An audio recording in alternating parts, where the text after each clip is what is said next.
Selamat malam semuanya, saya Sona Sembiring dengan NPM 2251093. Tujuan saya membuat video ini adalah sebagai salah satu syarat untuk mengikuti ujian akhir semester pengantar ilmu hukum dengan dosen pengampu Febri Jaya SHMH.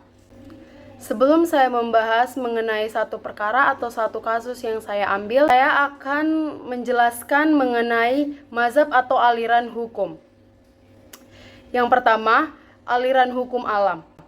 Aliran hukum alam merupakan aliran yang tertua dalam sejarah pemikiran manusia tentang hukum. Aliran hukum alam timbul karena kegagalan umat manusia dalam mencari keadilan yang absolut. Hukum alam adalah hukum yang digambarkan berlaku abadi sebagai hukum yang norma-normanya berasal dari Tuhan yang Maha Adil, dari alam semesta, dan dari akal budi manusia, sebagai hukum yang kekal dan abadi yang tidak terikat oleh waktu dan tempat, sebagai hukum yang menyalurkan kebenaran dan keadilan dalam tingkatan semutlak-mutlaknya kepada segenap umat manusia. Dan yang kedua, aliran hukum positivisme. Aliran hukum positivisme ialah aliran hukum yang menghendaki setiap metodologi dalam menemukan kebenaran menggunakan realitas yang eksis, menghilangkan pemikiran metayuridis atau moral, memisahkan antara hukum dan moral. Legisme berpendapat bahwa hukum identik dengan undang-undang. Yang ketiga, aliran hukum sosiologis. Aliran hukum sosiologis ialah aliran yang menghendaki bahwa dalam proses pembentukan pembaharuan hukum harus memperhatikan kesadaran masyarakat, memperhatikan nilai-nilai hukum yang hidup dalam masyarakat.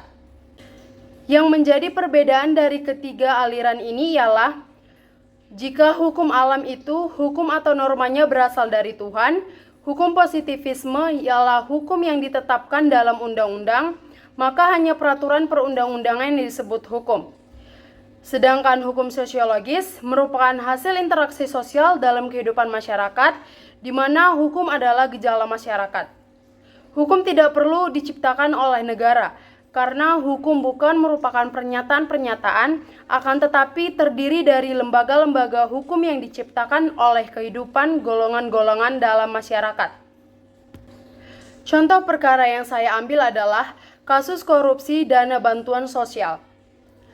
Berawal dari tanggal 6 Desember 2020, Komisi Pemberantasan Korupsi menetapkan mantan Menteri Sosial Juliari Batubara sebagai tersangka. Penetapan tersangka tersebut berkaitan dengan kasus dugaan suap bantuan sosial penanganan pandemi COVID-19 untuk wilayah Jabodetabek tahun 2020. Pada tanggal 23 Agustus 2021, Pengadilan Tindak Pidana Korupsi pada Pengadilan Negeri Jakarta Pusat menjatuhkan hukuman 12 tahun penjara kepada Juliari. Bukan hanya itu, mantan Mensos tersebut didenda sebesar 500 juta. Di samping itu, terdapat pula pidana tambahan berupa membayar uang pengganti sebesar 14.590.450. Pada awal mencuatnya kasus korupsi menjadi isu hukum yang menarik perhatian publik. Perdebatan terjadi baik di media sosial maupun secara langsung. Banyak yang menilai hukuman yang pantas adalah hukuman seumur hidup, karena tindakan korupsi dilakukan berkaitan dengan bantuan sosial untuk masyarakat miskin.